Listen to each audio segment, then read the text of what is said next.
Thomas University and the Lakers of Roosevelt. At this time, let's introduce our starting lineups first for the Bobcats of St. Thomas University.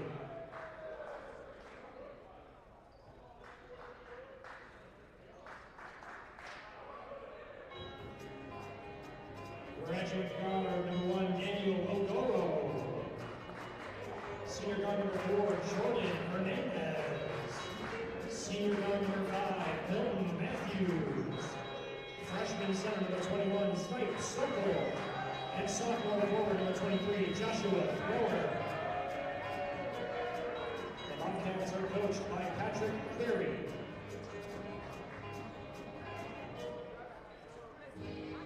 And now the starting lineup for the Roosevelt Lakers. Junior guard number 2, 40, Prater. Graduate guard number 3, Maurice Commander. Graduate guard number 4, Malcolm Townsell. Sophomore guard number 22, Julio Montez. And graduate guard number 23, Cody Mitchell. The Lakers are coached by D. Brown.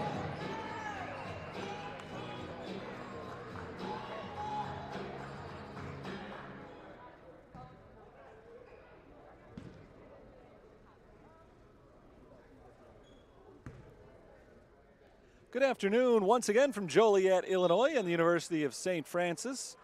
It is game number 4 of the USF Thanksgiving Classic, pitting Roosevelt against St. Thomas in what should be an excellent matchup and a great capper to this weekend's event. St. Thomas yesterday won their opener in overtime against St. Francis. Game 2 last night saw Roosevelt run away to a 30-point win against United International. And then in game 3 of this weekend's 4 matchup event, earlier today, St. Francis handled United International. So now it's the finale. It's Roosevelt against St. Thomas. Terry Bonadonna with you once again to call it. St. Thomas, number 14 in the country. Roosevelt sitting just outside the top 25. Both teams come in with just 1 loss for the season. So it should be an excellent contest. And we are underway with the opening tip, having been won by the Bobcats of St. Thomas. Bobcats in white, their home uniforms today. They go from right to left to get us started. This is the 7-foot freshman Stipe Sokol, inside guarded by Cody Matthews. He passes outside to Milton Matthews. Leading scorer this year for St. Thomas is fouled on the floor by Maurice Commander. We just heard the starting lineup. Let's go through them one more time for St. Thomas. It's Daniel Agoro, Jordan Hernandez, and Milton Matthews in the backcourt. The forwards are Joshua Thrower and Stipe Sokol. This is Agoro falling, and it's called for the travel. Traveling violation called against St. Thomas on their opening possession. They cough it up, and Roosevelt will get the ball for the first time. 4-guard lineup for them. They've got 40 Prater, Maurice Commander, Malcolm Townsell, and Julio Montez II. With Cody Mitchell, the lone forward among the starting 5. This is Mitchell on the outside, handing it off to Prater. Prater drives, fade away, no good, off the backboard. Rebound tipped around and brought in by Daniel Agoro. Agoro's pass inside tip, but it still finds Joshua Thrower. Thrower flips it up and misses, and the rebound goes to Townsell. A minute in, no score yet. St. Thomas has come up empty on 2 trips down the floor. This is Roosevelt's second time with the ball.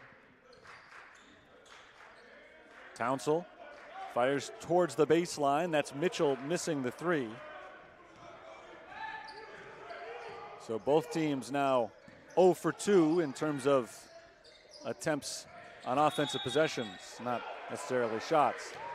Out of bounds. Jordan Hernandez stepped on the sideline, and the Bobcats turn it over. A little bit of a sloppy start to a game between 2 of the better teams in the country. That figures to be a really good matchup today. But not so far. We're only a minute 20 into the game. Cody Mitchell hands it off to Maurice Commander. Montez dribbles it down into the corner. Outside Mitchell for 3 this time. No good. So Mitchell 0 for 2 on a couple of jumpers. And we remain scoreless. Milton Matthews walks to the left. 3-pointer misses. Long rebound to Julio Montez. Roosevelt's leading scorer passes off to Maurice Commander, right at the top of the key. Commander, step back three. Rolls around and falls. And we've got our first points of the game. A step back three-pointer for Maurice Commander. Gets us rolling here today. Roosevelt's on top 3-0. Here's Agoro dribbling in with the left hand. Agoro cuts back to the right side, gets underneath the basket, hands it off to Joshua Thrower, and Thrower puts it down for the first 2 points of the game for St. Thomas. Nice penetration from Agoro to set that one up. And Thrower is on the board. Came into today averaging 7.5 points per game. Fade away from the baseline, misses for Maurice Commander. Each team is on the board now, but the shooting struggles overall have continued. Agoro drives and kicks. This is Jordan Hernandez. And off to Milton Matthews. Matthews works his way inside and scores over 40 Prater. St. Thomas has the lead for the first time, 4-3.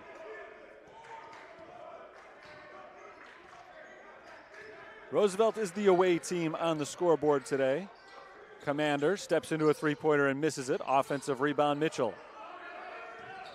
Playing in front of certainly a bigger Roosevelt crowd. Not a huge crowd for either side in this neutral site game. Corner three, rims out for 40 Prater, and St. Thomas comes away with the rebound. St. Thomas came all the way up from Florida, though. Roosevelt just down from Chicago. Agoro, good drive, no finish. Too hard off the backboard as it slips aside. Here's Commander the other way. Commander kicks it out to Mitchell. Cody Mitchell works his way in on Stipe Sokol. Body's banging, and Mitchell throws it up, missing.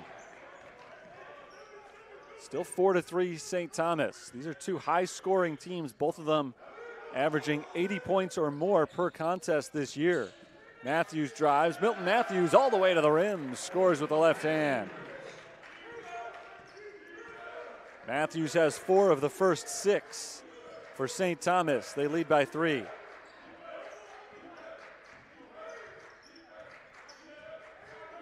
Six points in a row for the Bobcats. Montez trying to end that run. Off the glass, no good. There's the follow from Malcolm Townsell. Slow start on offense for Roosevelt, but second chance is always a good way to get rolling. Townsell has his first points. 1 point game. Hernandez drives between two defenders, contact at the rim, and he's headed to the free throw line. 15-19 to play in the first half. 6-5, St. Thomas leads. Jordan Hernandez at the free throw line. Hernandez had the big shot yesterday with his team's back up against the wall. He hit a three-pointer in the closing seconds to force overtime. St. Thomas went on to win that game by 2 in overtime.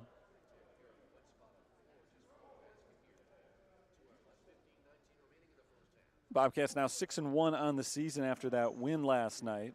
Roosevelt's win yesterday improved their record on the season to 6-1 as well.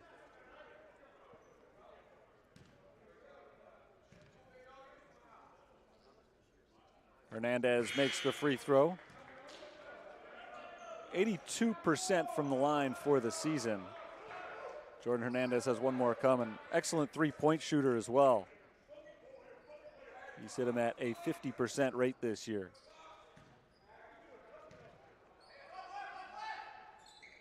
Two of 2 from the line. Bobcats by 3 now. Just about 5 minutes into the action. Sangale NG is in for Roosevelt. So is David Swedora. That's Swedora passing over to NG.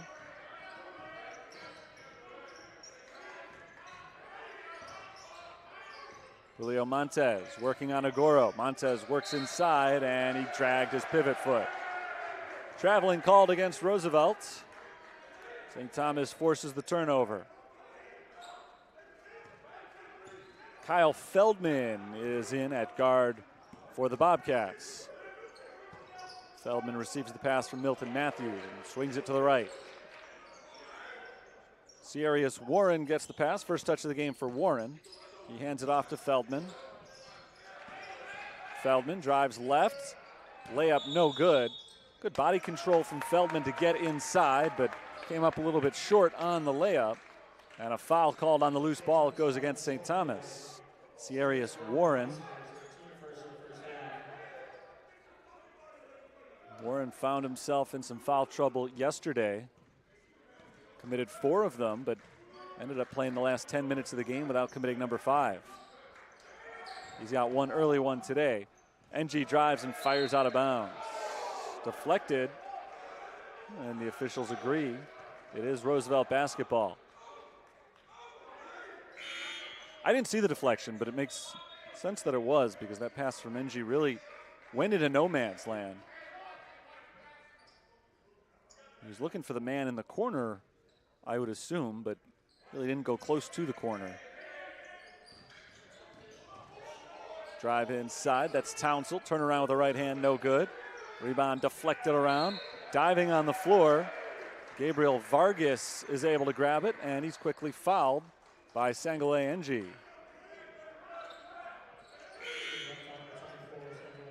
We didn't see a lot of Vargas yesterday. He's out there early today and already getting knocked around. Threw his body on top of that ball and then got a kick in the back for his efforts. So a foul called on Roosevelt. 3-point game. St. Thomas basketball with the lead. Feldman cross half court, gives it to Matthews. Vargas up top, Warren. Foul called on the defense. That's away from the ball. It's the 4th foul already on Roosevelt. This goes against Julio Montes. Number 1 on Montes. Shot clock running down from 20. Matthews crosses over to the left. Pull-up jumper, Milton Matthews, no good. The follow is there for Ciarius Warren. Warren's got his first points today. The lead is up to 5, the biggest so far for St. Thomas. They are doubling up the Lakers. Maurice Commander passes back to NG. NG drives left side, jump stop in the paint. Nice fake, gets around Warren and lays it in. Good work by NG. He's got his first points of the game, 10-7 our score. 3-pointer in response from Milton Matthews, hits off the rim, no good. Roosevelt pushing it ahead quickly. Montes, corner 3, ties it up. And a timeout is called by Patrick Crary on the St. Thomas bench. 13:06 to play in the first half. And we're knotted up 10-all. That timeout actually was called not by St. Thomas, but by Roosevelt. D. Brown, former college star in the state of Illinois, now in his 2nd season as a head coach here in the state of Illinois. At the helm of Roosevelt, who this season is playing their last year of NAIA competition. We'll be moving up to NCAA Division II next season. Still members of the CCAC this year, though, and that means this is not their only trip to St. Francis this year. They've seen the Fighting Saints, the home team, now twice over the last 2 days, but they will actually play against them a couple of times during conference season, so they'll make a trip back to Joliet in mid-February, late in the season. Right now, trying to get familiar with this court, playing a neutral site game against St. Thomas, who has come all the way up from Florida for the opportunity to play in this year's USF Thanksgiving Classic. St. Thomas is making their first ever trip to Joliet. It's not the first trip here for their head coach, Patrick Crary, former head coach at Washington Adventist University.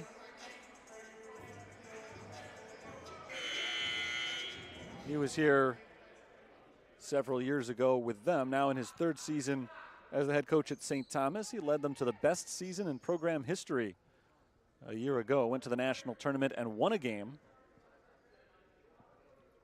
Got down to the round of 16. Trying to build on that this year. They're a top 16 team preseason.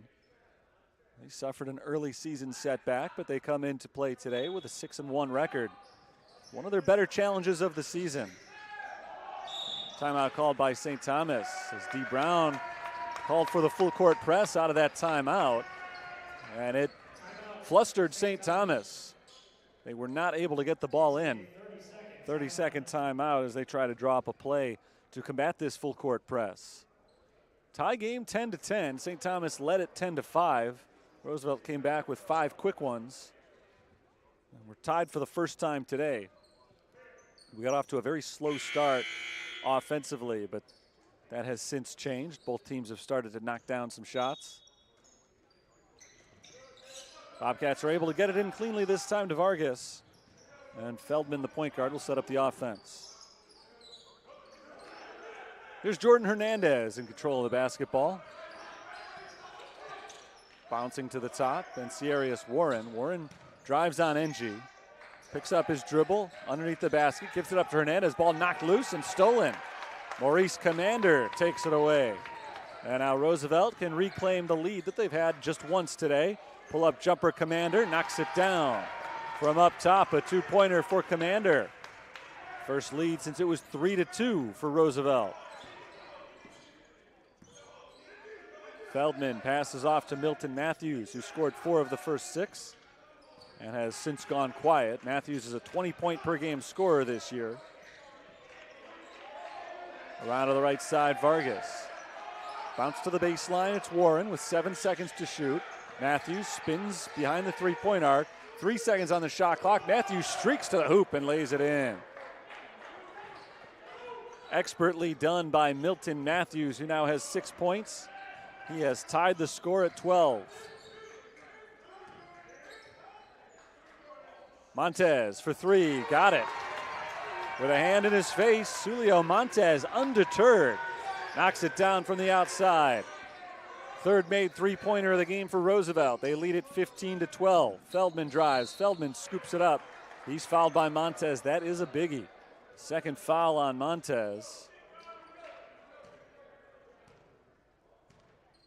He is the point guard and the leading scorer this year for Roosevelt, so if he has to sit down for a while, it's a big loss.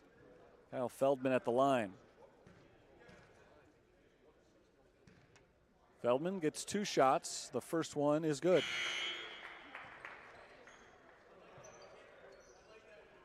Feldman 2 of 7 shooting free throws so far this season. Makes it a 2-point game. That includes missing a pair yesterday.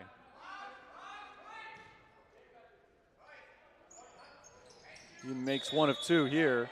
And a loose ball foul is called on Joshua Thrower. Trying to grab that rebound, went over the back of 40 Prater.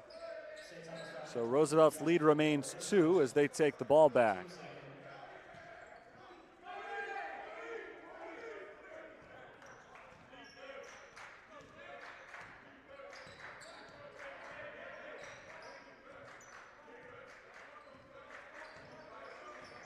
Maurice Commander sets it up. Kicks it out to Swedora in the paint. Back outside, Daniel Reed finds Commander in the corner. Short on the 3. Rebound Thrower. Chance for St. Thomas to tie or take the lead.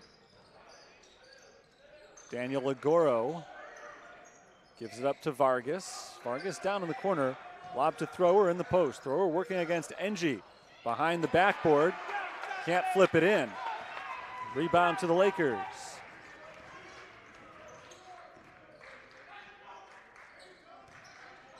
Here is Engie on the drive. Sangale Engie can't finish as he flips it a little bit short. Feldman takes it the other way. Thrown to the trailer, it's Agoro. Pass back outside. Thrower down low, fouled by David Swedora.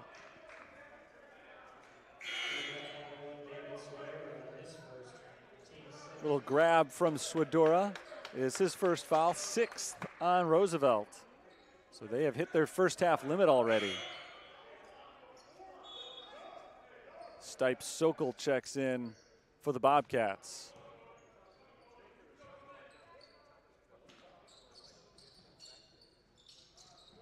Feldman trying to inbound it, gets it to Thrower.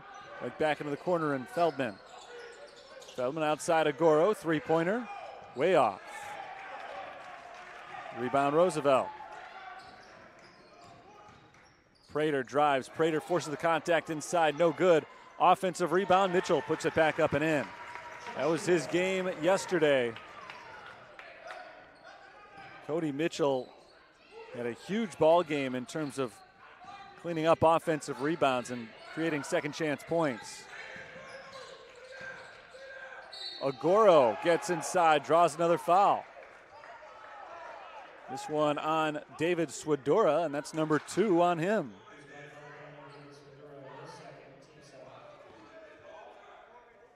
So Swidora's picked up 2 fouls in just the last couple of minutes. And Daniel Agoro has 2 free throws coming his way. Agoro, the grad transfer from Springfield Commonwealth,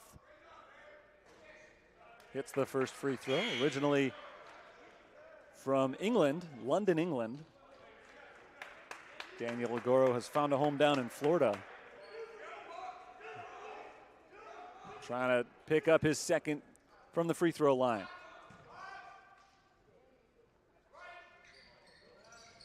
He misses the second. Rebound tipped out to Milton Matthews. Another chance for the Bobcats. Down by 3. Agoro drives. Agoro off the backboard, rolls it in.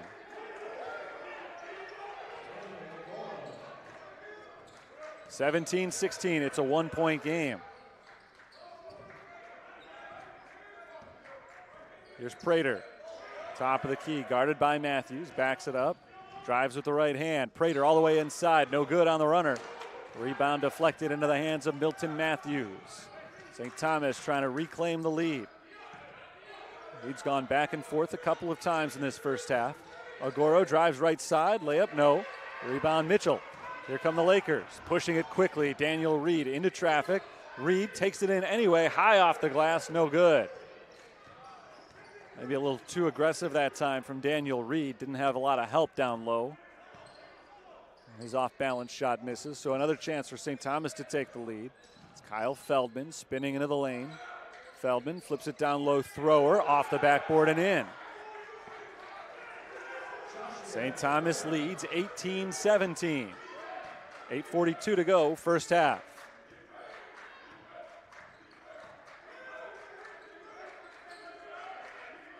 Mitchell looks around, finds a man to his left. It's Prater. Up top to Reed. Swung around to the left side. Commander. Mitchell, three-pointer, good.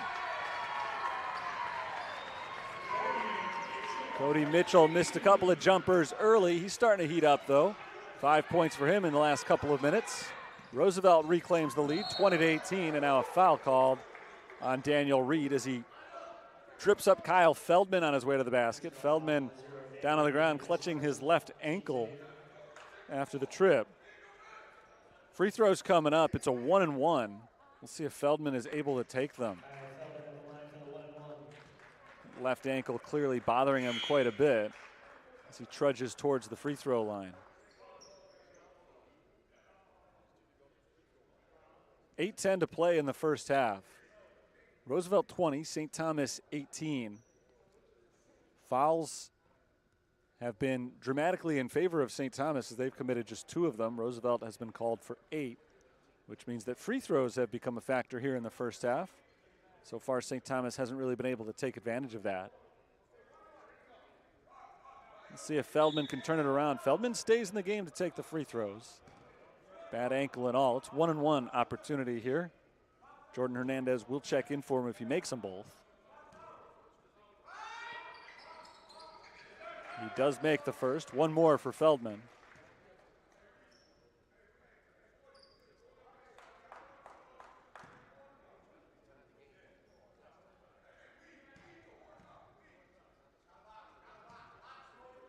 Second shot is good. He goes 2 of 2 from the line, ties it up at 20, and he checks out. Hernandez back in. Feldman hasn't been great from the line this year, so big one for him there. Connecting on 2, not just to tie the score, but to get him out. After hurting his ankle on that last fall, I know he wanted a few minutes on the bench to rest it up.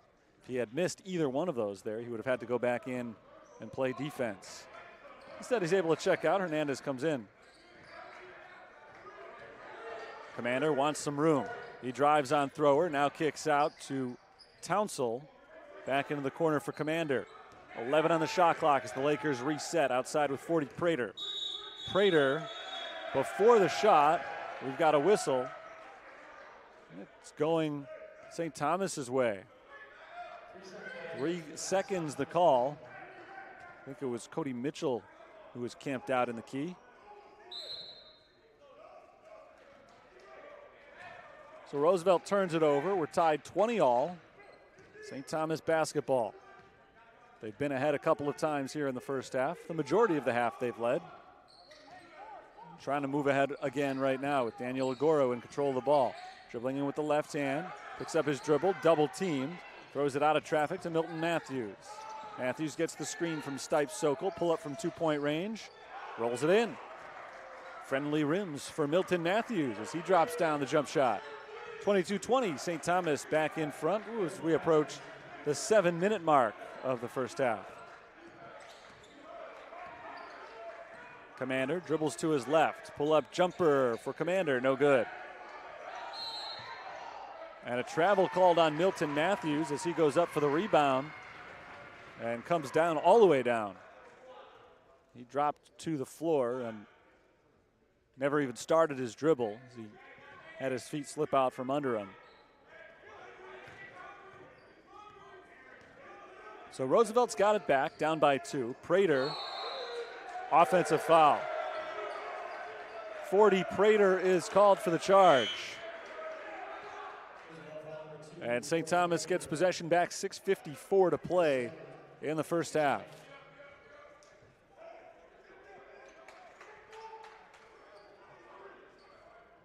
Quick wipe of the floor, a wet spot down there. Bodies flying all over the place. Especially on that last play.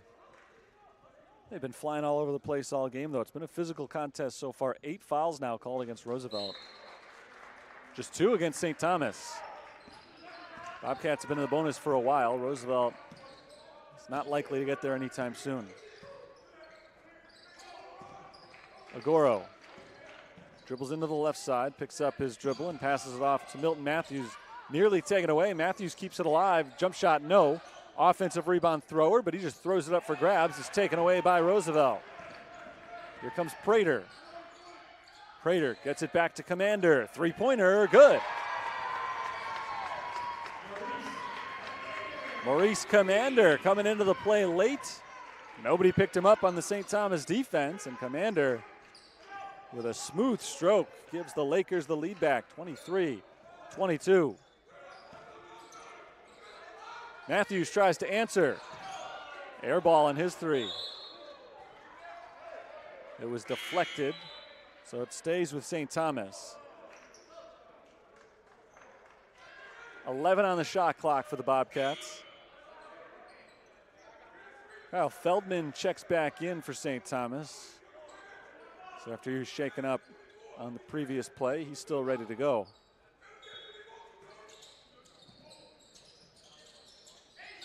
Inbounded to Hernandez, quick 3. Off the rim, no. Rebound deflected, off to Joshua Thrower. Another chance for the Bobcats. Inside Warren, got it and a foul. Off the initial miss, they kept it alive with the offensive rebound, and Sierrius Warren has a chance at a 3-point play.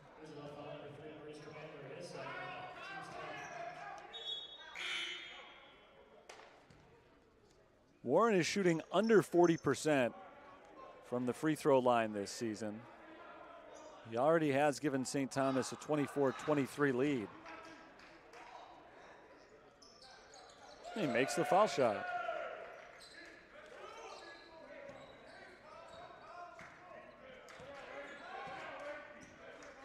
(25-23), St. Thomas on top of Roosevelt. This has been a 1-possession game most of the way.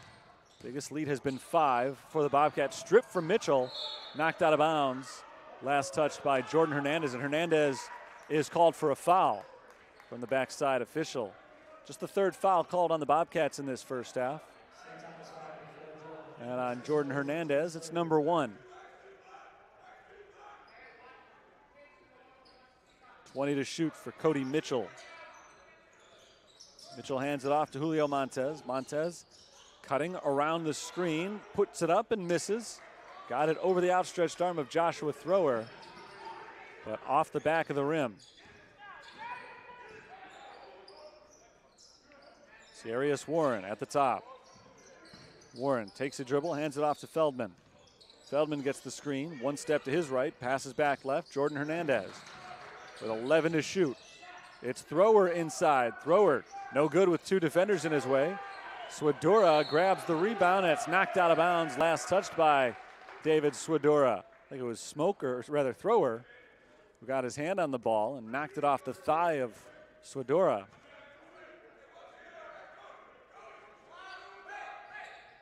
St. Thomas ball inbounded to Sarius Warren.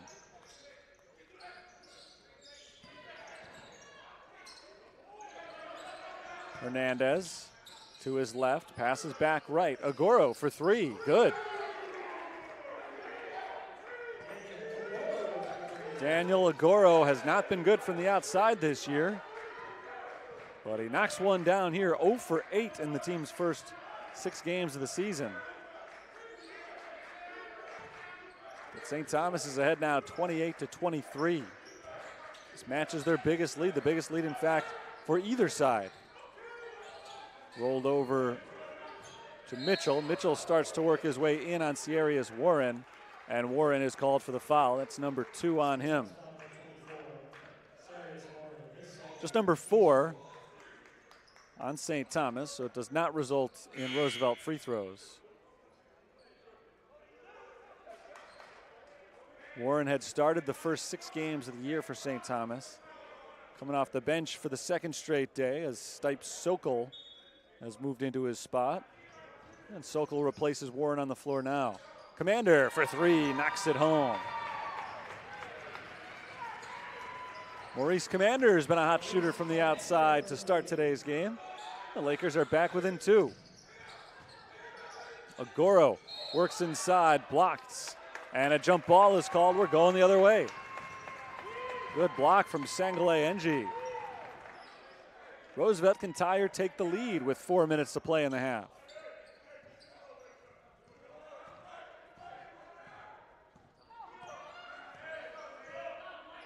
Julio Montez sets it up across half court.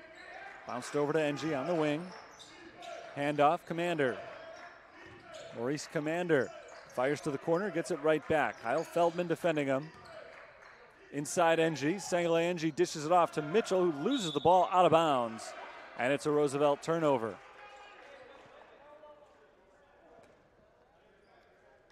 St. Thomas gets it back. Began as a defensive battle. Both offenses were struggling to get into any kind of rhythm over the first several minutes. And then they woke up. We had a nice back and forth for a while.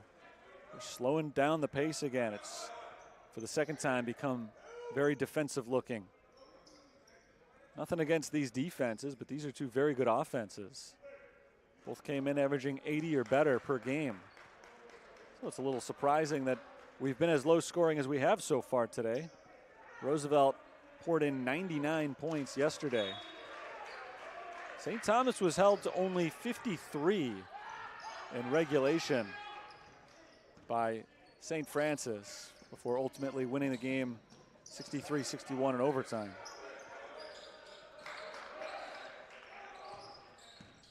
Matthews from the free throw line, jumper, short. Rebounded by Commander.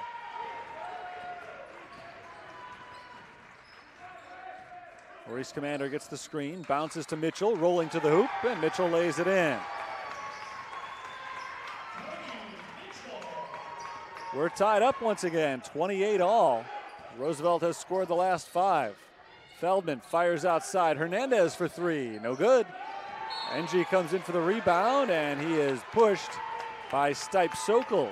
So a foul called on St. Thomas with 2:53 to play in the half. Still does not put Roosevelt to the free throw line. It's the first on Stipe Sokol.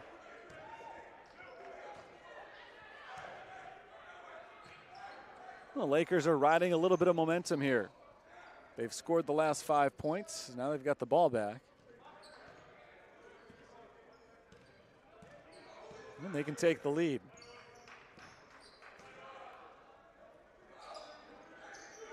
Commander dribbles it a couple of times, bounces over to Cody Mitchell. Mitchell backs in from the three-point line, working against Sierra's Warren. Outside Montez, into the post Mitchell once again. Cody Mitchell trying to make something happen to his right, but he can't do it, to his left rather, but he can't do it. Good defense from Warren. Agoro dribbles in with the right hand, picks it up, lobs it outside Hernandez. Into the post now with Warren. Warren going head-to-head with Sangale Ng. Back outside, 6 on the shot clock for Kyle Feldman. Drives to the right, Feldman layup, yes. Beautiful drive from Feldman. St. Thomas leads 30-28. And a timeout is called by St. Thomas. The 14th ranked Bobcats have come up to Joliet and they have been challenged. 2 good games over the last 2 days. Neck and neck with St. Francis yesterday. They went to overtime and ended up picking up the win. Today they've been neck and neck with Roosevelt ever since the start. Biggest lead of this game has been 5. Happened twice. They led 10-5, the Bobcats, and then later 28-23.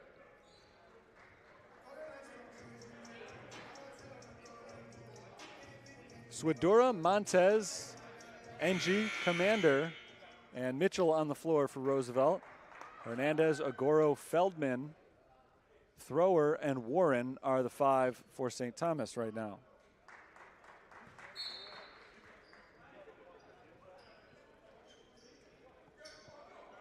Montez lets a second or two tick off the clock before, or not tick off the clock rather, before scooping up that ball and then starting it. Montez crosses over to his left.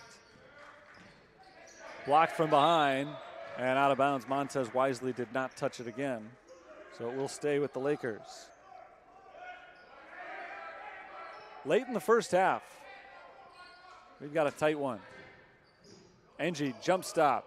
Spin, stripped again, and this time saved from going out of bounds. That's Kyle Feldman with the steal. Impressive defensive sequence from St. Thomas. They took the ball away essentially twice. Hernandez has it knocked loose. There with the follow, Joshua Thrower. 32-28. Roosevelt again has their work cut out for them, a rare 2-possession lead.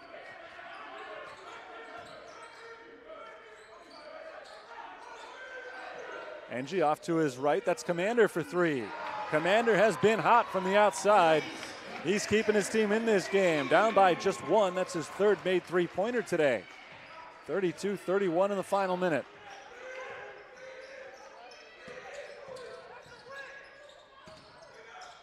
Thrower into Warren, deflected, ball loose, picked up by Thrower, and he's fouled going up.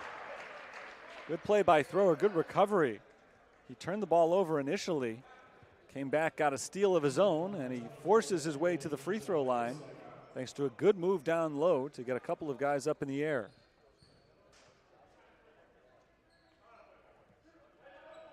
Two shots for Thrower.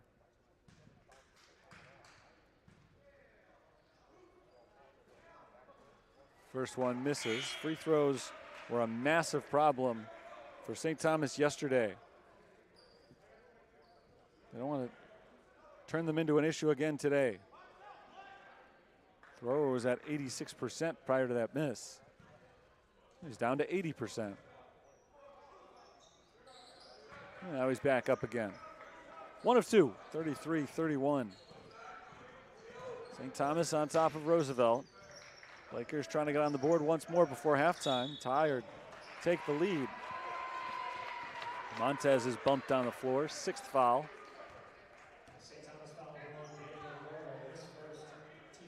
First on Agoro.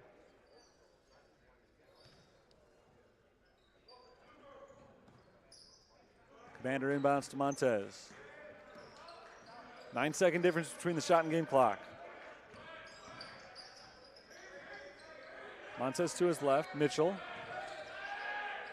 Mitchell again on the left side, drives. Mitchell all the way in, blocked. Big block by Gabriel Vargas, ball loose on the floor. Mitchell dives on top of it. The shot clock went off. If none of those shots ended up hitting the rim,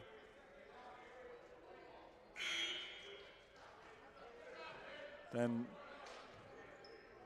the shot clock, I think, should have reset because it looked like the Bobcats had possession for a moment. But maybe not. They were going to call it a shot clock violation, which means St. Thomas will get the ball to end the first half with a chance to make it a 2-score lead. It's 33-31 right now. After 19 minutes, 51.3 seconds. And a timeout is called with under 10 to play in the first half. St. Thomas has been up by as many as 5 points. With no timeout. We will play on here for 8.7. Into Milton Matthews. Matthews puts it behind his back, gets in to the key, kicks it back outside. Hernandez steps into a three. It's an air ball. Feldman saves it, and it is off to the sideline, out on St. Thomas with 1/10 of a second remaining. So there's not much time for anything. The officials are talking over whose ball it should be. It really couldn't matter any less. 1/10 of a second isn't enough to get a shot off. Whoever inbounds this ball is just going to walk immediately to the locker room. There we go. First half's over. It was a good one. Back and forth between St. Thomas and Roosevelt. The Lakers were able to wrest the lead away from the Bobcats, but St. Thomas stormed back, reclaimed that advantage, and they sit in a 2-point lead right now with 15 minutes to go before we start half number 2. I'll be back then. Hopefully you will be too. 33-31, St. Thomas leads, 20 minutes of basketball still to play, and we'll have the coverage for you in about 15 minutes. It's the USF Thanksgiving Classic. St. Thomas leads Roosevelt at halftime in the finale.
33-31 is our score at halftime. Game 2 of today's activity, the St. Francis Thanksgiving Classic.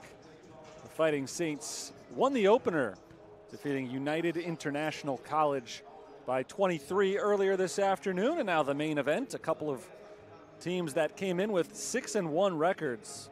And it has lived up to its billing in the level of competition we've seen so far. Hasn't been the cleanest game. Neither team has shot the ball very well, but a lot of that is the result of excellent defense, with Roosevelt missing 19 of their first 31 shots. They're at 39% overall, but a very impressive 7 of 11 from three-point range has kept them in. They are just 5 of 20 from inside that three-point arc. St. Thomas is shooting just 12 of 29, so they're 41% overall, and unlike the Lakers, they have not shot it well from outside. 1 of 8 on three-pointers. The reason they have the lead, though, 8 for 11 on free throws. Roosevelt has not attempted a foul shot yet today. Pretty similar in most stats, 19 rebounds apiece. 6 turnovers committed by Roosevelt, 5 by St. Thomas. The leading scorers, Maurice Commander's got 14 for Roosevelt, 4 of 6 from three-point range. Milton Matthews, 8 points so far today, 4 of 10 from the field. Joshua Thrower is right behind him with 7, and a team leading 4 rebounds. We're underway in the second half. Jordan Hernandez has the ball for St. Thomas, who gets the ball to start this second period. Sarius Warren throws it off to his right from the corner. Matthews misses the 3 and knocked out of bounds, last touched by St. Thomas. So the Bobcats are now 1 for 9 from three-point range. Still they lead by 2, 33-31. Lakers get their first possession of the second half. It's their sophomore point guard, Julio Montes, who sets things up. Montes bounces it to Cody Mitchell. Foul is called on Milton Matthews, grabbing Maurice Commander. First foul on Matthews. In the first half, St. Thomas had just 6 fouls called against them, 11 against Roosevelt. So there was a little bit of a disparity there that led to the free throw mismatch, which I just talked about. St. Thomas took 11, Roosevelt took none. Montes drives inside the three-point line, works all the way to the rim, and misses an off-balance shot. Here come the Bobcats. Matthews across half court. Over to Jordan Hernandez on his left, right back to Matthews. To the wing, it's Agoro. Down into the corner, Joshua Thrower. Thrower double team, loses the ball, gets it back. And 3 seconds is the call. 3 seconds on St. Thomas. They turned it over for the first time in the second half.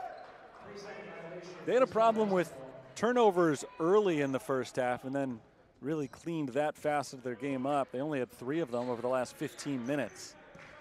There's their 6th of the game. Drive from Montes, blocked out of bounds by Milton Matthews. Nice block by Matthews. Possession kept alive for Roosevelt, though. 15 to shoot. They'll inbound from the baseline.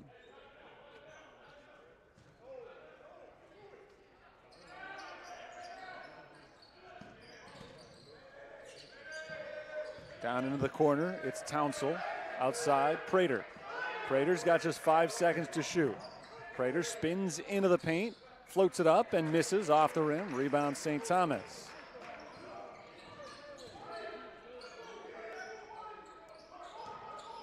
Here's Jordan Hernandez passing to his left.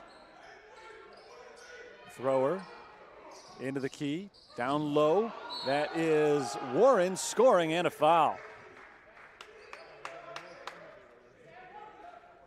Sarius Warren withstands the contact, gets himself to the free throw line, a chance for a three-point play. First points of the second half. That's the first foul of the half on Roosevelt. Warren is 1 of 1 from the line so far today. 1 of 2. Montes comes streaking in for the rebound.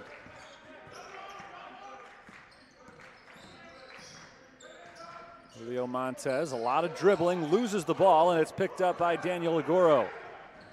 Agoro down the lane, floats it up and misses. Rebounded by Maurice Commander.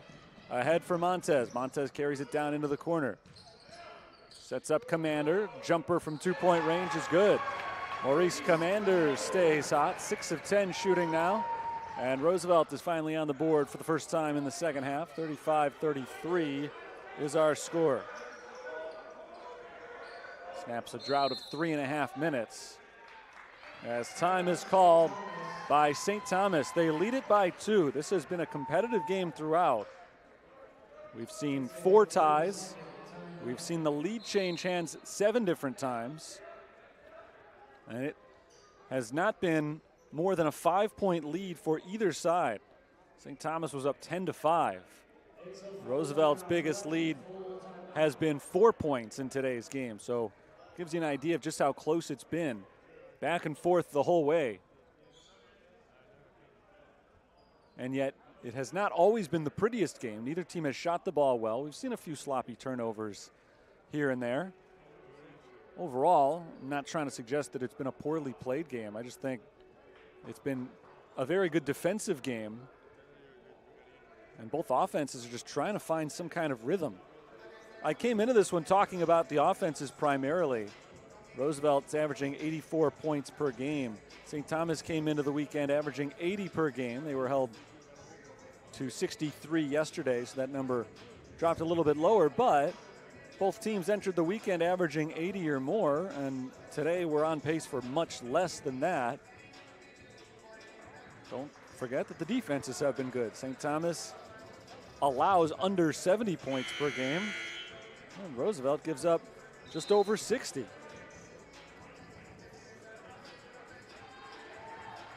So I've talked a lot about what to expect out of the offenses today, but I don't know, for a broadcaster, maybe it's just wishful thinking. I like to see a lot of points scored, but there's been a good defensive showdown between 2 of the top 30 or so teams in the country. St. Thomas came in ranked number 14. A win from Roosevelt today might get them into the top 25 as the alley-oop pass intended for Ciarius Warren was too high and out of his reach. Roosevelt takes it away. This is Commander spacing things out. Maurice Commander's been the best player on the floor today, 16 points. 40 Prater with the shot clock under 10, dishes back out to Commander. Prater, long three-pointer, misses short, rebounded by Matthews. Roosevelt was looking to take the lead back for the first time in the second half. St. Thomas has led the majority of the game. They turn it over here, though. Stolen away by Malcolm Townsell. Townsell spins on Thrower. He's fouled by Thrower.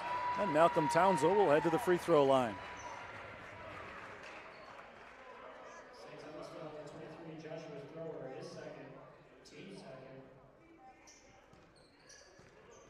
Second foul on St. Thomas, and finally Roosevelt gets their first free throws of the game.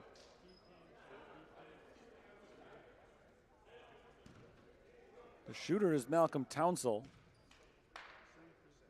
Townsell's a 12-point per game scorer. He's got his 3rd point of today's game as he connects on the first free throw. This next one will be to tie the score. Townsell 19 of 22 from the line this year. St. Thomas goes to their bench. Jeremy Arnhem, freshman from Connecticut, comes on for the first time as Townsell misses the second shot. 35-34, St. Thomas still ahead now, just a 1-point game though. And now a 3-point game. Big dunk from Ciarius Warren, firing up his team's bench. 37-34. There's Prater, guarded by Arnhem. Prater takes it inside. He's fouled by Arnhem. And all of a sudden, that free throw disparity that I talked about a lot at halftime is starting to even out. St. Thomas committed only 6 fouls in the first 20 minutes. They've committed 3 of them in the last 4 minutes. And Prater's going to the free throw line. He's 11 of 13 from the line this year. Prater's first shot is no good. He played very well yesterday. Not so much so far today. 0 for 5 from the field, no points. Trying to change that right here. He's got his first point of the game on the second free throw, 37-35. St. Thomas has the lead and the ball. Agoro over to Arnhem. Up top, Jordan Hernandez. Here's Milton Matthews. Finding a man on the right side. Back up top, Hernandez for three. Rims out. Rebound tipped out to Jeremy Arnhem, and it's knocked away from Arnhem. Prater comes up with a steal. Montez gets it back from Townsell. Thought about the three. Good defense from Agoro. Montez takes it inside the free throw line. Kick back out. Prater. Prater drives to the left hand. Step back jumper for Prater is good. So maybe that free throw will get him going a little bit after a rocky start to today's game. He ties it up 37-37. And now a timeout called by St. Thomas. 15:28 to play. They're calling a technical foul here as well. There was no timeout.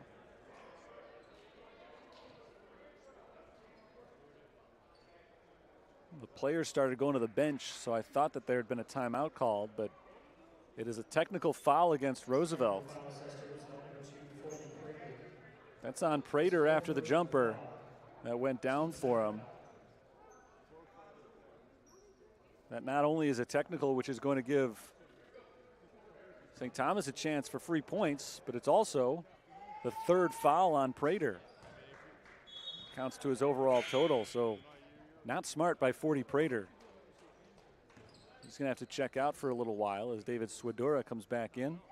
Jordan Hernandez makes one of two free throws. St. Thomas has a 1-point lead, and now they've got the ball.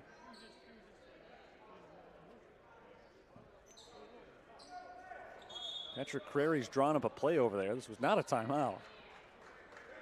The officials finally break it up.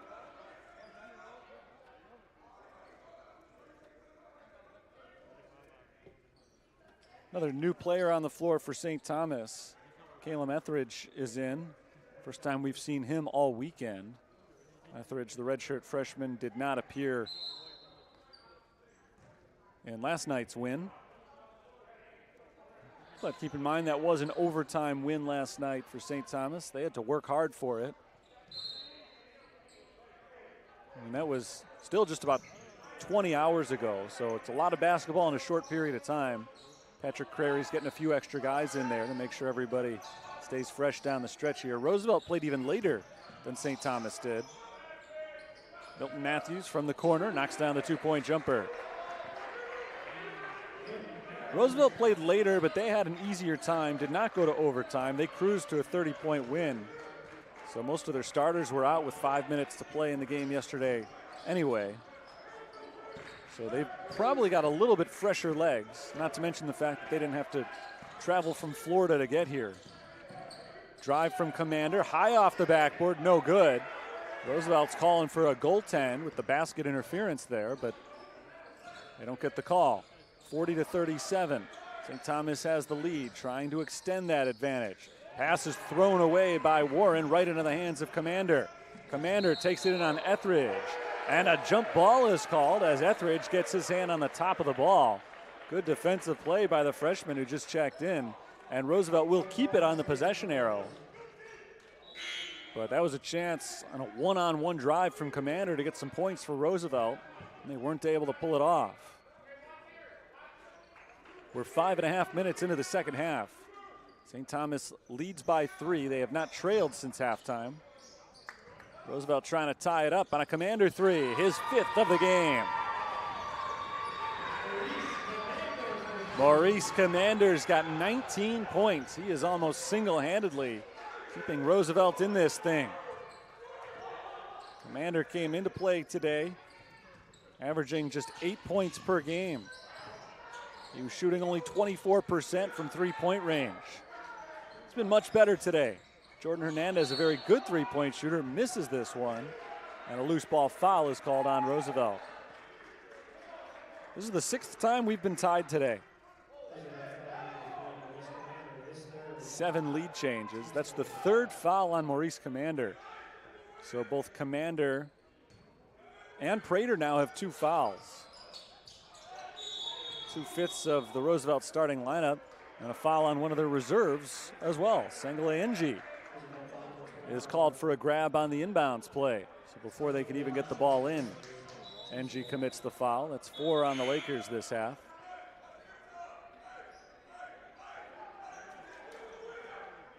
Kyle Feldman comes in for St. Thomas. First time he's been on the floor in the second half. Feldman scored 5 points off the bench in the first. Inbounded to Sierrius Warren. Up to the corner and Feldman. Feldman drives, spins around Montez, but blocked out of bounds by NG. Big time rejection from Sengle NG. However, it is still St. Thomas's ball.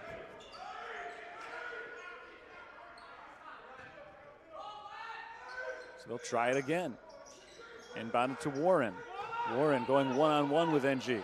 Now Townsend comes in for the help. Ball is knocked loose on the floor. Swadura comes away with it and flips it out to Montez. Montez calls timeout. 13:35 to go in the second half. 40-40. We're tied as this remains a back and forth physical showdown between two teams that are highly rated in the NAIA. We've had a chance to see why today. And you could probably see more if some of the shots were falling, but I think the fact that both teams have played as hard and as well as they have without their shots going down has said a lot about the level of ability on both of these teams. It's talking about the fact that St. Thomas might have to contend with tired legs a little bit down the stretch. Milton Matthews yesterday played 41 minutes. Jordan Hernandez 38. Daniel Agoro 37 minutes. So a lot of guys were out on the floor for a lot of time yesterday. So I think that's a big part of the reason we're seeing a few extra faces out here in the second half. Bobcats typically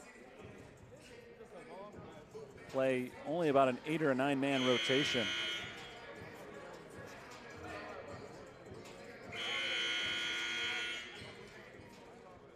Maurice Commander's been the story of today's game.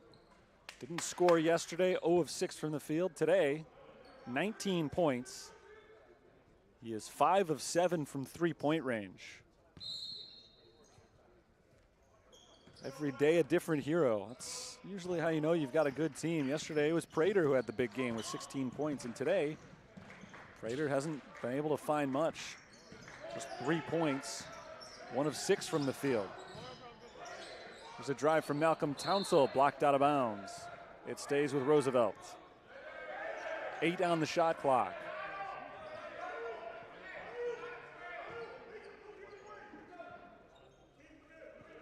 Commander lobs it in for Townsend, and Townsend is fouled.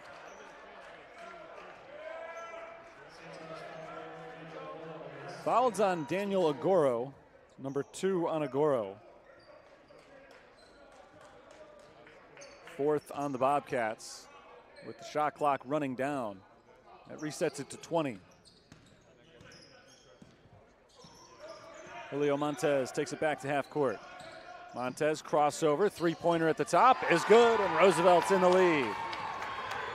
First lead since the first half for the Lakers. It's our 8th lead change of the game. St. Thomas will look to respond. Agoro bounces it into the post for Warren. Flipped out to Matthews. Agoro thought about the long distance shot. Instead, he takes it down low. 7 to shoot for Kyle Feldman. Feldman loses the handle on it, and it's scooped up by NG. Here's Sengle NG passing back outside. Maurice Commander slows it down. Roosevelt's biggest lead in today's game has been only 4 points. They can surpass that with a bucket here. Julio Montez gets the screen. Matthews sticks with him. Shot clock under 10. Montez drives, floats it off the backboard, no good. Rebound grab by Milton Matthews. St. Thomas comes up with the stop. Haven't been able to score in a while, though. This is Feldman. Feldman nearly lost it again. Etheridge tries the 3. His first field goal attempt of the game misses, and it's rebounded by Roosevelt. St. Thomas has gone ice cold on the offensive end. Roosevelt slows this game down. trying to build on their 3-point lead. Swedora up top, Montez. Townsell passes to Commander. Maurice Commander steps back, finds Townsell. Going one-on-one with Feldman. Turnaround jumper for Townsell. No good. Bounced around the rim. It did not fall. Rebound grab by St. Thomas. Feldman picked up his dribble. Nearly took a step there, but he was able to get it to Matthews. Here's Milton Matthews on the drive. Kicks it out to Etheridge. Etheridge fakes, splits two defenders, gets inside, shovels it off for Warren. Cannot complete the pass. It's knocked out of bounds. 10 on the shot clock. It still belongs to St. Thomas. 43-40. They trail Roosevelt. Feldman gets it into Matthews. Matthews in the corner, picked up by Swedora. Running out of time on this possession. Down low, it's Warren. Warren spins around NG. No good. Rebound deflected, and it finds its way to Malcolm Townsell. Roosevelt took a 3-point lead. Since then, they've come up with 3 consecutive defensive stops. This has really become a grind-em-out defensive game. And D. Brown wants to talk it over on the sideline. Timeout called by the Lakers. 43-40 is our score. Roosevelt on top with 10:44 to play. Still a lot of basketball to go here, but the intensity level has picked up on the court just because of how, I think, tight this game has been and how defensive this game has been. We've reached that stage where every basket feels like a big one because points have been kind of hard to come by lately. You get the feeling that you can take a 5 or a 6-point lead. It'll feel like a lot more than that. One possession lead right now for Roosevelt. This game has been decided by one possession in either direction pretty much the whole way. It has been very rare that either team has led by 4 or more.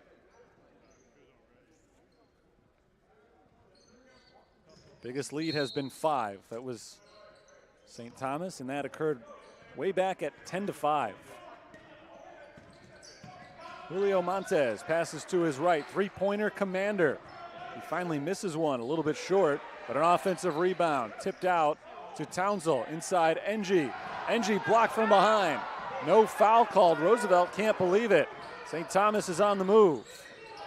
Agoro lobs it inside for Warren. Warren lays it up and in, and now just a 1-point game.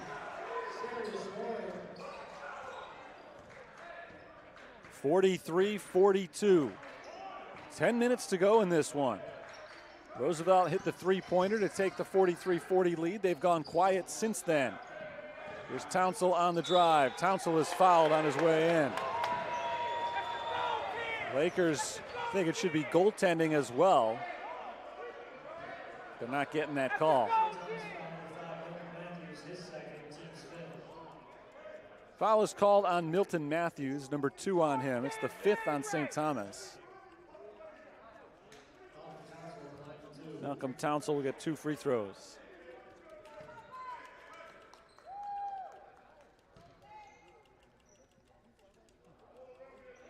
We're tied, not tied. Roosevelt had the 1-point lead, so the lead is up to 2 on Townsell's first free throw.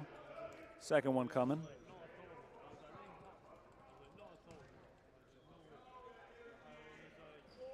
One of 2.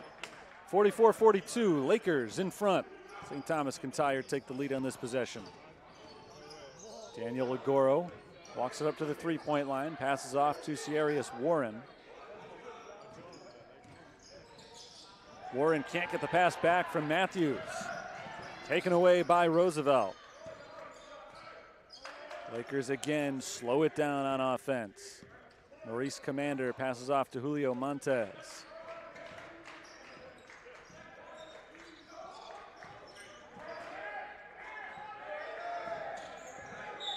With 10 on the shot clock, a foul is called on Jordan Hernandez. Reaching in on Maurice Commander, that's number 7, I believe, or is that just the 6th on St. Thomas? So that's not free throws, that is only number 6. So fouls the rest of the way will send Roosevelt to the free throw line. Montez works his way to his left. Cuts back the other direction, guarded by Matthews. Drives, Montez scores and headed to the line.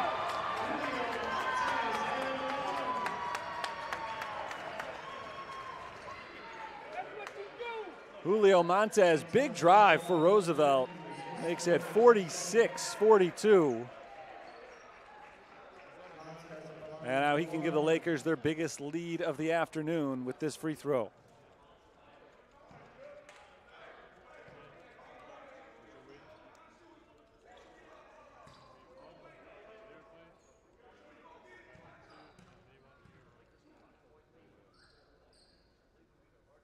Free throw from Montez is short. Rebound grab by St. Thomas. Free throws have not been kind to Roosevelt today. They didn't get any in the first half. They've been getting them here in the second, but they haven't been making them. Agoro's pass deflected and picked off by NG. Sangale NG picks up his dribble, bounces over to David Swidora, pulls it back outside. Here's Cody Mitchell.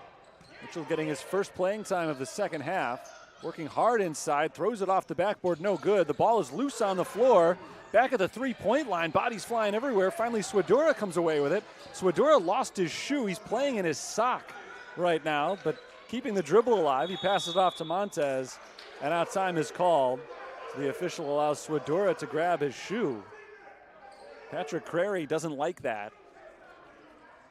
I see where he's coming from. You don't usually see a game stop for that reason. Usually somebody will throw the shoe off towards the sideline or something like that.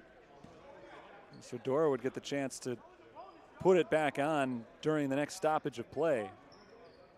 But it is a safety issue. You don't want a guy sliding around in a sock, and you also don't want a shoe lying in the middle of the floor as a barrier to everybody else playing. So 11 on the shot clock. Roosevelt keeps it going. Maurice Commander off to his right, crosses over to the left, drives down the lane, picks up his dribble in the paint, step back jumper, no good off the back iron, and it's rebounded by Joshua Thrower. Matthews around the screen, pulls up for three, and hits. Big shot, Milton Matthews. This St. Thomas offense had been reeling. They needed a bucket, they got it, and a three-pointer to boot from Matthews. So it's 46-45, under 8 minutes to play. Montez gets the screen, moving to his right. Montez tries to answer with a three, but he's off the mark. And it's rebounded by Jordan Hernandez. So now St. Thomas, who has led the majority of the game so far, but has trailed the last several minutes, can reclaim the lead here. Hernandez drives with the left hand. Hernandez jumps and kicks outside. Agoro hits the three. Back-to-back three-pointers, St. Thomas. It's 48-46. Bobcats in front by 2 with just over 7 minutes to play. Here's Swidora up top to Montez. Thought about the three. Good defense, though. Montez passes back to NG. Sangale NG takes it inside, picks up his dribble and kicks it out to Montez. 5 to shoot. Montez drives around Thrower, lays it up and in. Julio Montez ties the score, 48-all. This one is coming down to the wire. A good contest between St. Thomas and Roosevelt in the finale at St. Francis this weekend.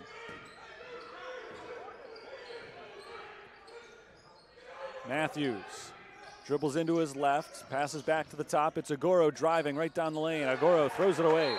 Out of bounds, it's a turnover. It's an interesting atmosphere here at St. Francis today. It's not a big crowd. You wouldn't expect it to be. Between two schools playing away from home. Obviously, St. Thomas hasn't brought a ton of fans all the way up from Florida. Roosevelt's traveled a little bit better from just about 50 minutes away. Maybe a little longer in the snow today, but downtown Chicago is where Roosevelt is located. Montez for three, and the Lakers are back in front. But it's a kind of a quiet atmosphere, small crowd, but a very intense game. And the intensity is just picking up with each possession. Under 6 minutes to go. Agoro for the tie, misses the three. And a foul is called on Maurice Commander. I believe that's number 4 on Commander.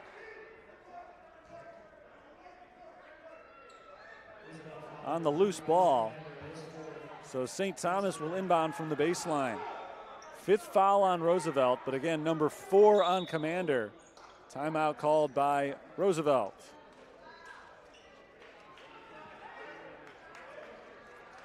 (51-48) our score. We have been going back and forth here in the second half. We went back and forth for much of the first half as well. It was 33-31 at halftime. St. Thomas had the lead. Roosevelt now on top by 3. Their biggest lead of the game has been only 4 points. St. Thomas's largest advantage has been 5, but this entire second half just about has been a one-score game in one direction or the other.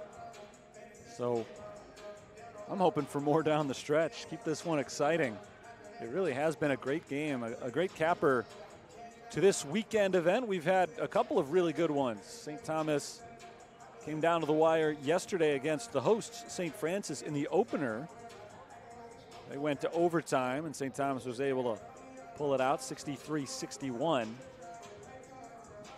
And the Bobcats have had a really hard-fought weekend. It was worth the trip up from Florida. Again, first time St. Thomas has come out to Joliet. It's always a good event every year. It's essentially the season opener for St. Francis. They played only one regular season game along with a handful of exhibitions prior to this weekend.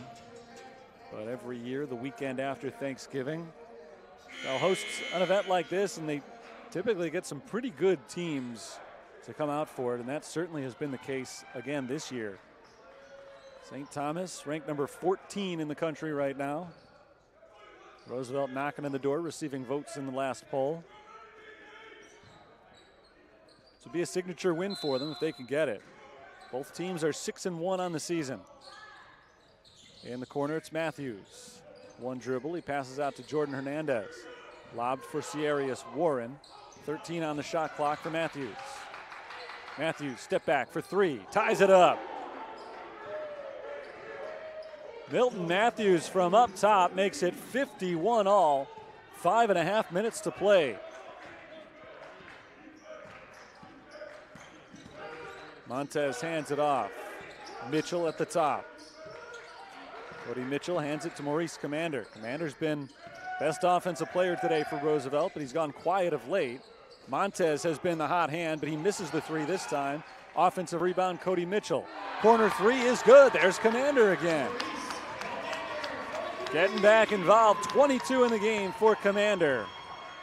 And it's 54-51 Roosevelt. And this one has turned around a lot over the last 5 minutes. This had been a defensive struggle. Now all of a sudden they're trading 3-pointers as Milton Matthews loses the ball. It's picked up by Commander. Roosevelt trying to take a 2-score lead for the first time in the second half. Montez hands it off to Commander. Here's Swidora. Shot clock at 10. The ball in the hands of Commander. A deep 3 this time. A little bit too strong. Offensive rebound. Second effort here for Roosevelt. Commander gets the ball back, and he waits to make his move. Cody Mitchell hands it off to Montez. Julio Montez with just 4 on the shot clock. Fires a deep 3. No good. Rebound tapped out to Agoro. Agoro wants to run. It's 1-on-2. Knocked away by Montez, and a foul is called.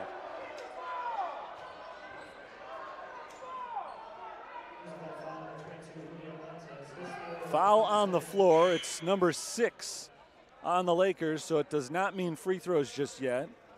But St. Thomas keeps possession. Down by 2, by the way. It was on the scoreboard 54-51. They've corrected that. That last shot from Commander apparently was not a 3-pointer. His foot was on the line. So 53-51 is our score.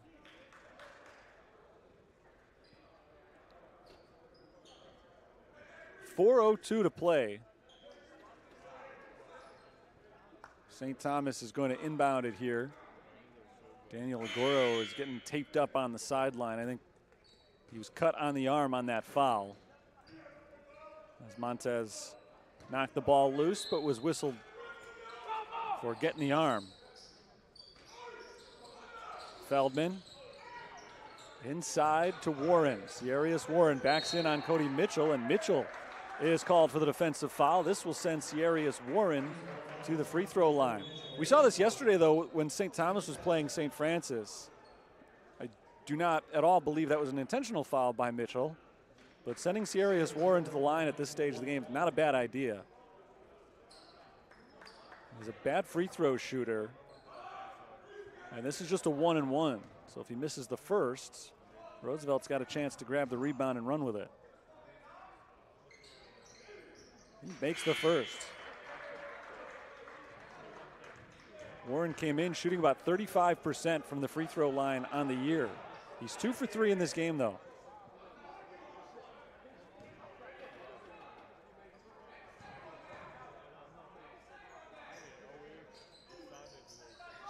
Misses the second, so it's 53-52. Roosevelt has the ball, under 4 minutes to play. The Lakers have the lead. Swidora over to Commander, and a foul is called away from the ball on the defense. The 9th foul on St. Thomas, so Roosevelt gets the 1-and-1.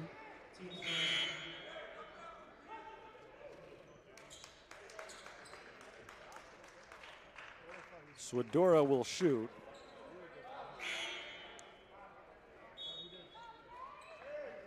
David Swidora is 8 of 10 from the line this year. Feldman checks in for thrower for St. Thomas. 40 Prater is waiting by the scorer's table to come back in for Roosevelt. He's been on the bench in foul trouble for a while. First free throw good from Swidora.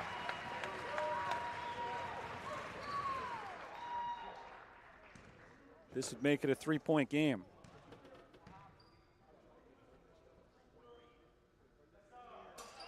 (55-52). Swidora checks out. Prater comes back in.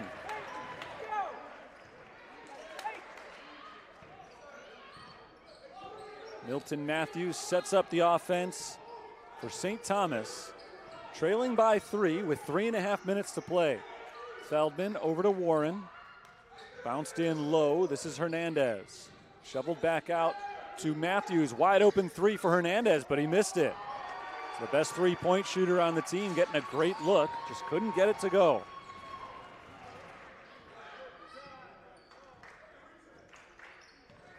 Maurice Commander, 21 points in the game today for Roosevelt. Sets up the offense here. Trying to extend his team's lead. They've held that lead for the last 10 minutes or so without giving it up.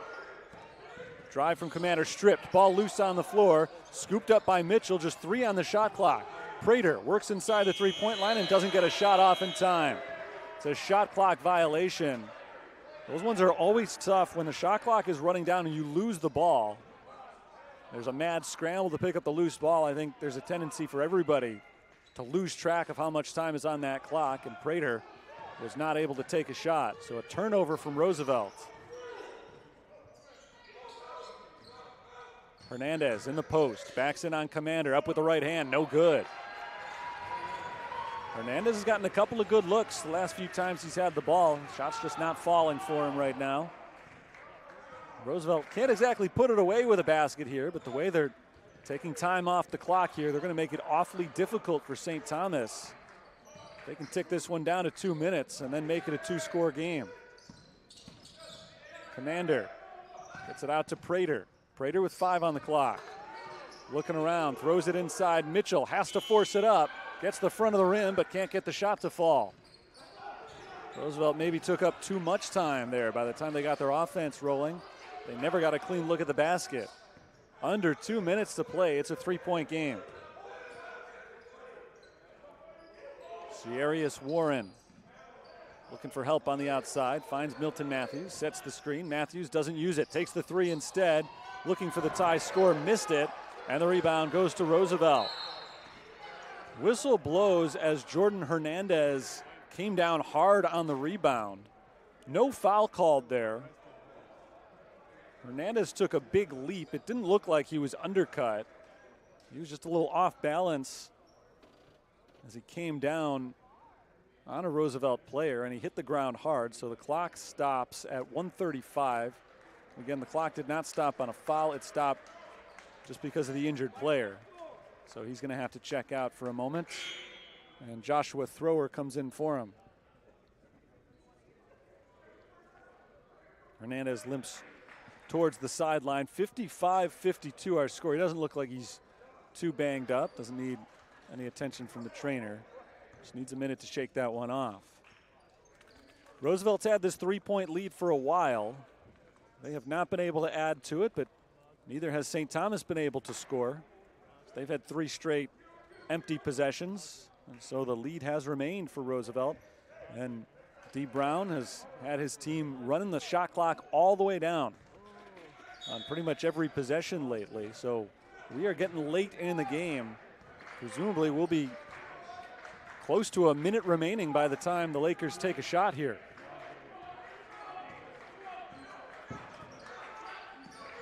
Mitchell at the top of the key. Bounces to the left, starts to drive. It's stripped, knocked away by Agoro. And St. Thomas has the steal. Here's Feldman. Out to Agoro for 3. No good. Rebound knocked out of Thrower's hands, and we're going to foul on Malcolm Townsell with 1:08 on the clock. They've had a couple of pretty good looks to tie the score from the outside. Shots are not falling right now for St. Thomas. We'll see if free throws are. Free throws have not been their strong suit at all over the last 2 days. They may need them down the stretch here. This is a 1-and-1 for Joshua Thrower. Thrower makes the first. 55-53.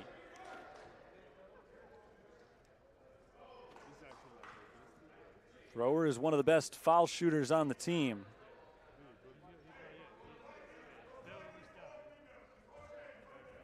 Shooting better than 80% for the season. This would make it a 1-point contest. But he missed it. Rebound knocked towards the sideline, kept in bounds by Prater. Little full court pressure from St. Thomas, but Roosevelt's able to get it across the timeline, and they call timeout. 59 seconds to play in this game.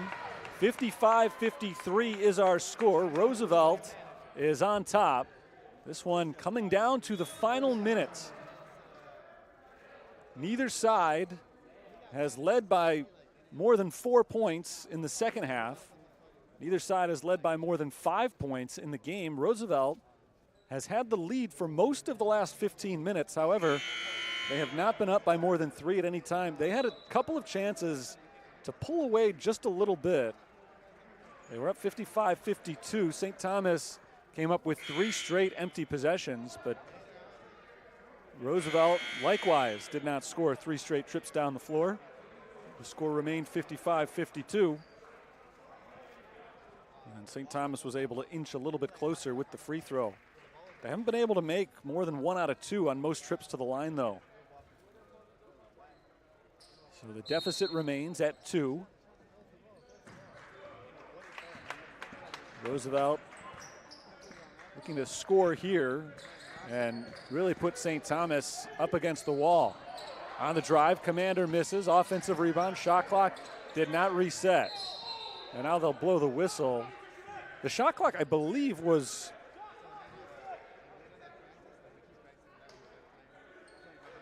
running down under 10 seconds. They did reset the clock.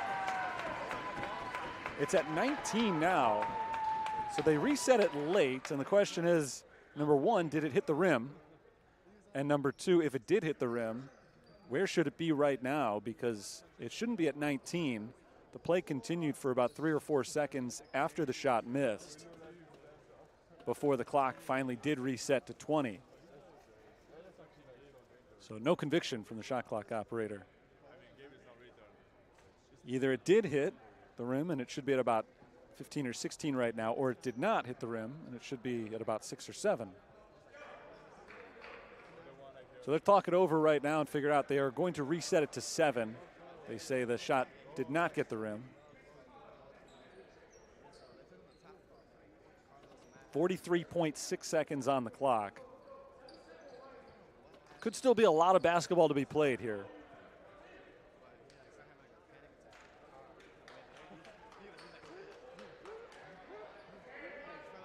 A basket from Roosevelt to make it either a 4 or a 5-point game would require St. Thomas obviously to score at least twice. It would also almost certainly put them in a position where they have to foul anytime that Roosevelt touches the ball the rest of the way. So this is a huge defensive possession for St. Thomas. If they come up with a stop, they can go into their regular offense on the next possession. If not, they're in rush mode. 7 on the shot clock for Julio Montez. Into the corner, quick shot, Commander, got it for 2. 57-53, it's a 4-point game. Biggest lead of the game for Roosevelt. Here's Feldman. Feldman kicks it outside. Matthews for 3, it's a 1-point game. 29.8 on the clock. A huge three-pointer for Milton Matthews. 57-56. And the shot clock will be off now, which means that if St. Thomas can't come up with a steal, they will have to foul Roosevelt here. Good news for St. Thomas is that there is enough time left on the clock that they'll have several chances to go for the steal. With the shot clock off, they know that they need to either take it away or send Roosevelt to the line just to guarantee that they'll get the ball back. But they're not at a point in just a 1-point game where they have to extend this game considerably. So you figure first thing you always try to get is the 5-second violation. But if not that, they'll try to get a steal in the backcourt or a 10-second call. And maybe once Roosevelt crosses half court would be the first time they'd have to think about fouling right away. Milton Matthews hit the big three-pointer after a huge two-pointer on the other end for Maurice Commander right out of bounds play. It has been a really interesting game in that there have been stretches where guys have come up as heroes, and those two guys more than anybody else, Commander for Roosevelt and Matthews for St. Thomas, and have made huge shots, difficult shots at big moments. And they'll go for stretches where neither team can score. But either way, they've gone through those stretches at the same time. Whenever St. Thomas struggles, Roosevelt struggles. Whenever Roosevelt comes up with a big shot or a big offensive play, St. Thomas does the same. They get it into Prater, who gives to Montez. Montez to Commander, and Commander does get across half court. St. Thomas tries to trap him there, and a foul is called on Joshua Thrower. Aggressive defense from Thrower. They almost got him to step back over the half court line. Would have been an over and back call. But it is a foul. Commander's going to the line, 2 shots.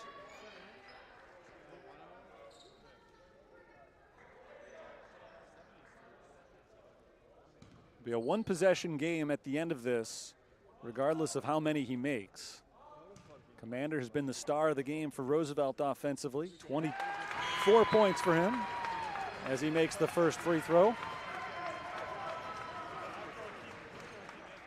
One more coming up. Try to make it a 3-point game. At this point in yesterday's contest, St. Thomas trailed St. Francis by 3. It was 53-50. They got the ball back with 37 seconds left. And they ended up knocking down a 3-pointer to tie it up in the final 20 seconds. So they've been here before within the last 24 hours.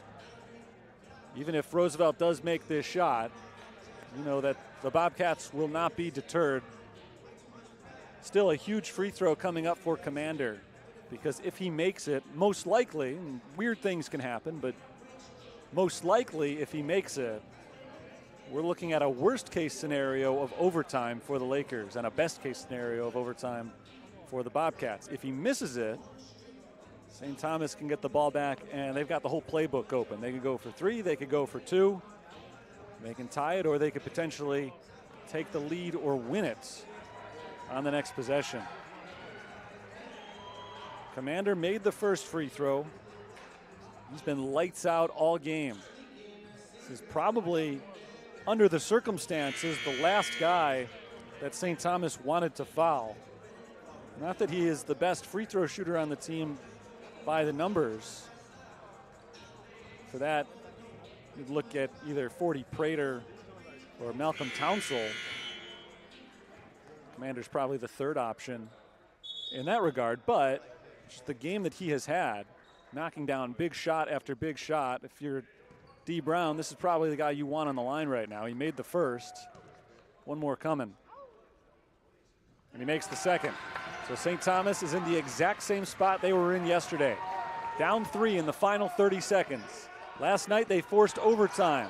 How about today? Feldman is fouled by Montez. Montez has thrown up his hands. Said he didn't want to do that, but it's not the worst thing in the world for Roosevelt. It's well earlier typically than you'd want to commit that foul, but Feldman has struggled from the line. 2 of 4 today.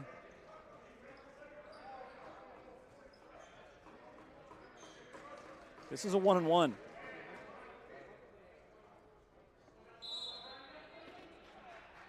And a timeout is called by Roosevelt. That's their last one. 15 seconds to play in regulation. 59-58. The Lakers lead the 59-56, sorry. The Lakers lead the Bobcats in a game that has been close all the way through. Neither team has led by more than 5 today. Timeout, Roosevelt. It's a full timeout. A timeout. No, I'm sorry, I was correct. It was the last one. Thought they might have one left, but no, that is the last timeout for Roosevelt. St. Thomas still has 1 remaining. They may use it after these free throws if they go in to set up their defense. So again, Kyle Feldman has not been good from the line. Not today and not through the season. Very small sample size for him. He had only taken 6 foul shots all year coming in, but he had made only 1 of them. So this is not the guy that St. Thomas wants on the line. Again, Montez didn't foul him intentionally, but it's not the worst result for them to have him there. Even if he makes them both, the Lakers will get the ball back up by 1, with St. Thomas probably needing to foul.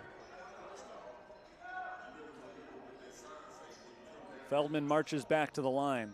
It is 1-and-1. So if he misses the first, it'll be a battle for the rebound. That was the 9th foul on Roosevelt, so the next one would result in 2 free throws. Feldman misses the front end. Rebound tipped out to the sideline, and it's Bobcats ball. Huge break for St. Thomas as they miss another free throw. But get bailed out as the rebound is knocked out, and St. Thomas uses their final timeout. That free throw actually was so short that it came off the rim at an odd angle. It's a full timeout. So it was not an easy rebound for anybody. So we saw right there in a 3-point game a foul unintentionally from Montez that sent Feldman to the line.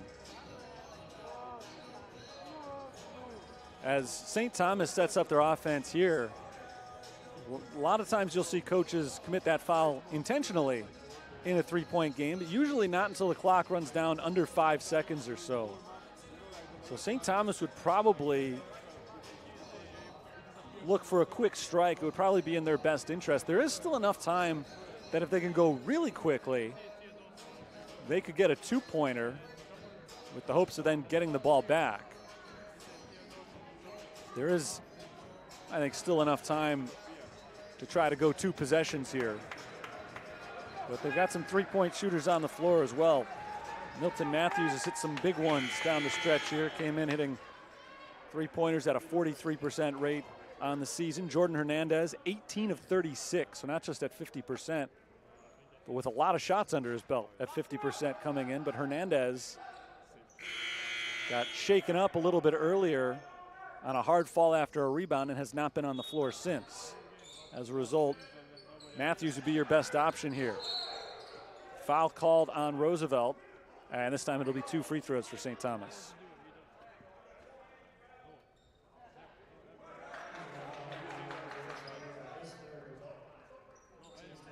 So Matthews, a better free throw shooter, goes to the line. He's over 90% for the year. And this is not a 1-and-1 this time. He'll get 2 shots.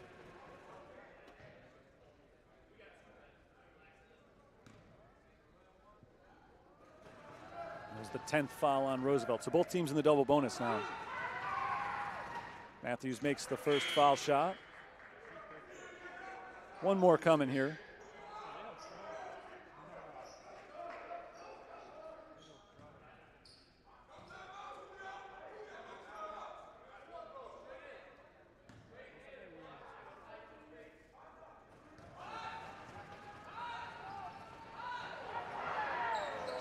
Got them both, 59-58. Both teams are out of timeouts. Montez will be the inbounder. He bounces to Commander, who's immediately fouled by Feldman.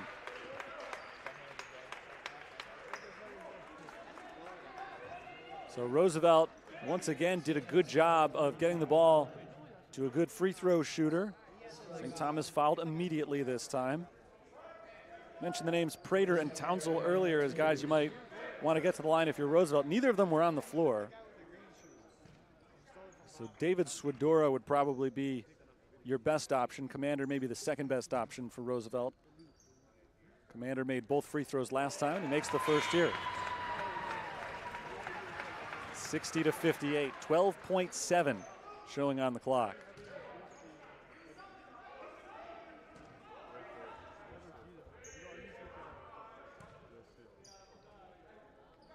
Second shot is good. 61-58. Free throws have been a problem for both of these teams at times today, but Commander has come up huge when it's counted most. 12.7 seconds left. St. Thomas needs 3 to tie. Roosevelt puts on the full court press. Here's Commander ahead to Thrower, and Thrower is fouled. He tried to, I think, throw one towards the basket at the last second to make that a shooting foul. In any case, that's a very early foul from Roosevelt. In a three-point game, you do not typically see a foul, especially of a good free throw shooter, that early in the clock. 8.5 seconds is a lot of time for St. Thomas if they can make these free throws. First one is good, 61-59. So if he's able to make the second, it's a one-point game and still plenty of time to foul and then get the ball back.